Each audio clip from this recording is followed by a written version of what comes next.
বাবা রে ও মানিকরামা।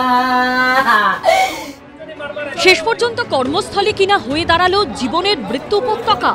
সারাদিনের পরিশ্রমের পর নিশ্চিন্তের ঘুমের মধ্যে হুড়মুড়িয়ে নেমে এলো মৃত্যু। ঘুমের মধ্যেই চির ঘুমে চলে গেল বাবা আর তার ছোট্ট মেয়ে।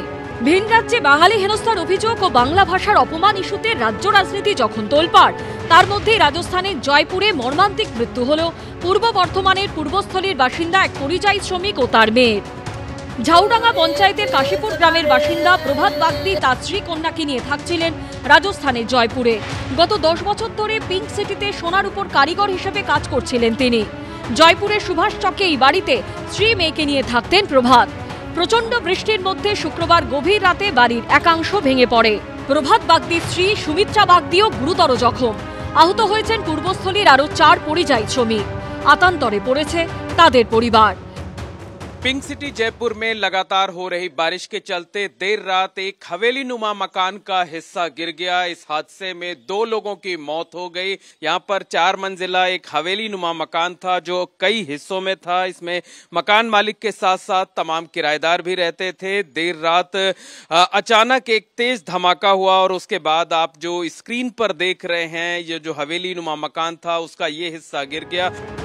শনিবার সকালে বিপর্যয়ের খবর পৌঁছয় পূর্বস্থলীর কাশীপুর গ্রামে। শুধু এই গ্রামেরই প্রায় 500 জন পুরুষ রাজস্থানে পরিযায়ী শ্রমিকের কাজ করেন।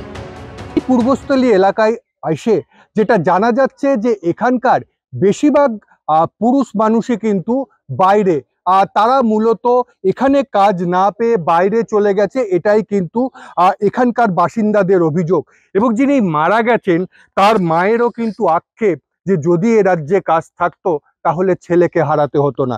এখানে কাজকর্ম নেই, কি করবে? কাজকর্ম নেই বলেই তো দেশের ছেলেরা বাইরে দিচ্ছে। কাজকর্ম থাকে না, তখন সেই ঘুষের কাছে সুদের টাকা ধার করতে খেতে হয়। এখানে 100 দিনের কাজ টাজ পাওয়া যায় না? না, এখানে 100 দিনের কাজ আগে ছিল, এখন আর পাওয়া যায় না। এদিন মৃতের বাড়িতে যান স্থানীয় তৃণমূল বিধায়ক তপন চট্টোপাধ্যায়। কাজটা হবে কি করে? সেন্ট্রাল গভর্নমেন্ট তো কাজটা বন্ধ করে দিয়েছে, 100 দিনের কাজই বন্ধ করে দিয়েছে।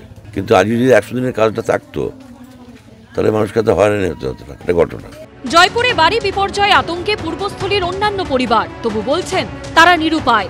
বাংলায় ফেরত আসা পরিযায়ী শ্রমিকদের জন্য প্রাথমিকভাবে এককালীন 5000 টাকা ও বিকল্প কাজের ব্যবস্থা না হওয়া পর্যন্ত প্রতি মাসে 5000 টাকা করে পুনর্বাসন ভাতা ঘোষণা করেছেন মুখ্যমন্ত্রী।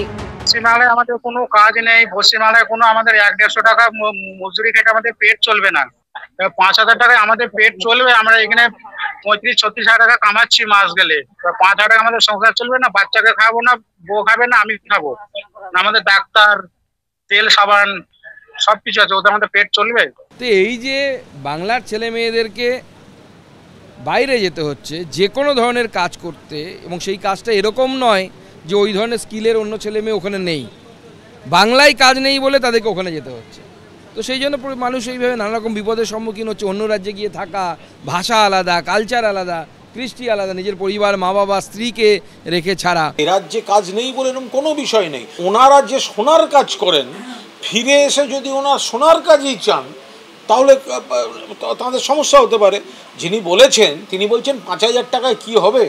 আমি উল্টে বলছি বিনামূল্যে খাদ্য, বিনামূল্যে স্বাস্থ্য আর বিনামূল্যে শিক্ষা, এই তিনটেতেই তো আপনার ওখানে কয়েক হাজার টাকা কভার করে গেল। আর তার বাড়ির মহিলারা থাকলে তারা আবার লক্ষ্মীর ভাণ্ডার এন্টাইটেলড, তার বাড়িতে মেয়ে থাকলে সে কন্যাশ্রীতে এন্টাইটেলড। তো সেগুলো বাদ দিয়ে কথা বলে মানুষকে গোলাতে চাইলে হবে? এ যেন জীবন যুদ্ধের জীবনবাজি। রাজনীতিতে কথার লড়াই বেড়েই চলে, কিন্তু পরিযায়ীদের কষ্ট কমে না। রানা দাস, অনির্বাণ বিশ্বাস ও ময়ূখ ঠাকুর চক্রবর্তীর রিপোর্ট, এবিপি আনন্দ।